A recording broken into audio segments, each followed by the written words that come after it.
Hola, mi nombre es Carlos Abraham, soy escritor y también historiador del género fantástico, especialmente en el siglo XIX. Es un tema que me apasiona y por lo tanto he tratado de ir rastreando los antecedentes del género que han existido en la Argentina. Uno de ellos, uno de los que más me han interesado, ha sido Raimunda Torres y Quiroga, que era una escritora de finales del siglo XIX. Ella comenzó a escribir hacia 1878 y prosiguió durante la década del 80, que se caracteriza por combinar dos facetas. Una es su interés por el género fantástico y otra fue su militancia dentro del feminismo o sufragismo, como se lo llamaba en la época. Forma parte del reducido grupo de mujeres que cultivaron el fantástico en ese periodo. Las otras dos son Juana Manuela Gorriti y Eduarda Mansilla de García. Y publicó en periódicos, en revistas literarias, generalmente de baja difusión y que tenían un público femenino y que por lo tanto constituían un espacio para la difusión de la voz de la mujer, como por ejemplo La Ondina del Plata, El Correo de las Porteñas, El Álbum del Hogar, que eran publicaciones que ya en su época tenían una tirada relativamente baja y que hoy en día son casi inhallables, excepto en bibliotecas muy especializadas. Por lo tanto, la obra de Torres y Quiroga está en cierta medida sepultada dentro de ese ámbito y urge su rescate. Esta autora no solamente realizaba un fantástico al estilo convencional, sino que le impuso su marca propia. Esta marca propia consiste en la combinación del interés por el fantástico con el feminismo, abordando cuestiones de género, abordando cuestiones como la violencia de género y el hecho de la trama más característica de sus obras es un hombre que mata a una mujer, sea su esposa, sea su amante, sea una mujer a la cual él pretendía y que lo desdeñaba, y que luego recibe la visita del espectro, del fantasma de esta mujer que lo conduce hacia el suicidio o hacia la locura. En este sentido podemos hablar de una venganza de ultratumba, ya que la justicia terrenal no funcionó. En este caso tenemos una justicia sobrenatural que ejerce, digamos, una especie de restitución del orden natural de lo que deberían haber sido los sucesos. Esta autora es interesante también por el hecho de utilizar distintos heterónimos a la manera de Fernando Pessoa, cada uno de los cuales esconde una personalidad literaria particular. Por ejemplo, el seudónimo que ella utilizó para sus cuentos fantásticos y macabros no fue un seudónimo tomado al azar, fue Matilde Elena Willy, y las Willys eran criaturas del folclore centroeuropeo, que eran los espectros de las doncellas muertas antes de su noche de bodas. Luego utilizó el seudónimo Luciérnaga para sus textos satíricos, quizá como una especie de alusión a la índole chispeante de ese insecto, y luego el seudónimo Celeste, con sus connotaciones celestiales o etéreas, para sus poesías. Su obra estaba dispersa y en el año 2014 realicé una compilación de sus textos fantásticos en la editorial Tren en Movimiento que se llama Historias Inverosímiles.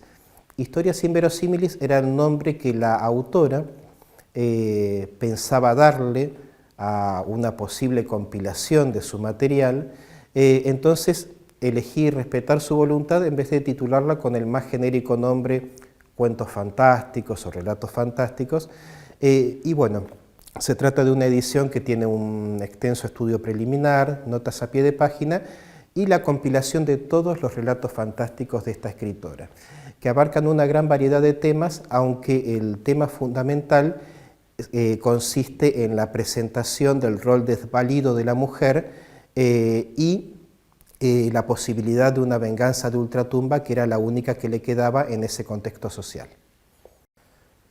Gregorina, de Raimunda Torres y Quiroga, 1882. Yo no sé qué demonio invisible, qué genio malévolo deslizó a mi oído aquellas crueles palabras.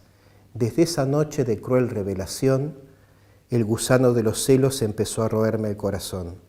Yo no perdía de vista a Gregorina y espiaba sus menores pasos, pero ni con una palabra ni con un gesto le había dado a comprender la tempestad que rugía dentro de mi pecho. Oh, yo sabía ocultar bien, muy bien, el odio que me inspiraba, y bajo una aparente tranquilidad que estaba lejos de tener, acariciaba en mi imaginación la hora de la venganza. Yo sonreía ante esta idea, y un vértigo, el vértigo de la locura del malvado, se apoderaba de mí, y en mis noches sin sueño la veía acercarse como un fantasma, envuelta en su fúnebre sudario y tendiendo hacia el asesino sus descarnados brazos. Yo no quería darle una muerte pronta, instantánea, no. Mi alma sedienta de venganza necesitaba gozarse en las convulsiones de su lenta agonía. Quería verla languidecer y sufrir para que sintiera todo el peso de mi odio, de mi profundo odio.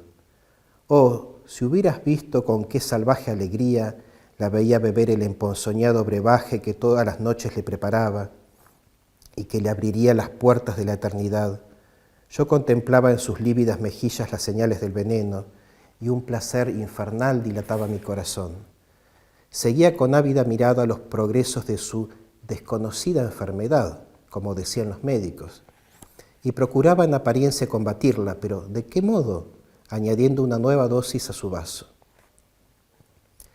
Gregorina no era más que una sombra del pasado. De aquella mujer joven y bella no quedaba más que un vago recuerdo. Su palidez espectral, la mirada apagada de sus ojos, su andar vacilante como el de un ebrio, acusaban claramente su próximo fin. Una noche que estaba a su lado, yo no la dejaba un momento, la vi llevarse las manos al pecho con desesperación. «Dame agua, porque tengo aquí un fuego que me abraza», me dijo con voz apenas perceptible. Yo no me moví. «Agua, agua», gritó procurando ponerse de pie, pero era tanta su debilidad que cayó pesadamente en el sillón. Yo solté una estrepitosa carcajada al ver cómo se descomponían sus facciones y cómo todo su cuerpo se agitaba en las convulsiones de la más terribles de las agonías, la agonía del veneno. La luz de la lámpara iluminaba mi rostro y Gregorina pudo ver, antes de que se cerraran sus ojos para siempre, la alegría satánica que se reflejaba en él. «Miserable», me gritó con voz casi sobrehumana, extendiendo un brazo amenazador hacia mí. «Miserable, al envenenarme a mí, habéis envenenado también a tu hijo. Que la justicia del cielo caiga sobre tu cabeza maldita». Y como si una mano misteriosa la sostuviera, se levantó, llegó a la mesa y tomó el vaso que contenía el veneno que yo había preparado esa mañana para ella. Yo la vi acercarse, rígida como un espectro, pero no tuve fuerzas para levantarme. El asesino estaba aterrado ante su víctima.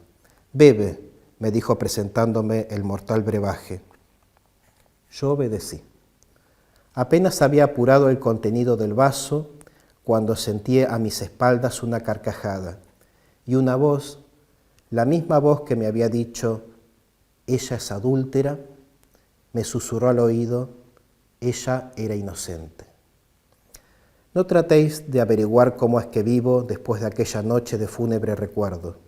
Yo mismo no me he atrevido a arrojar una mirada al fondo de mi negra conciencia, ni a recordar el pasado. ¿Y saben por qué? Porque tengo miedo de ver dibujarse en el horizonte de mis recuerdos la imagen de Gregorina. Ahogo en la carcajada del presente el sombrío recuerdo del ayer. Vivo sin vivir, pero vivo.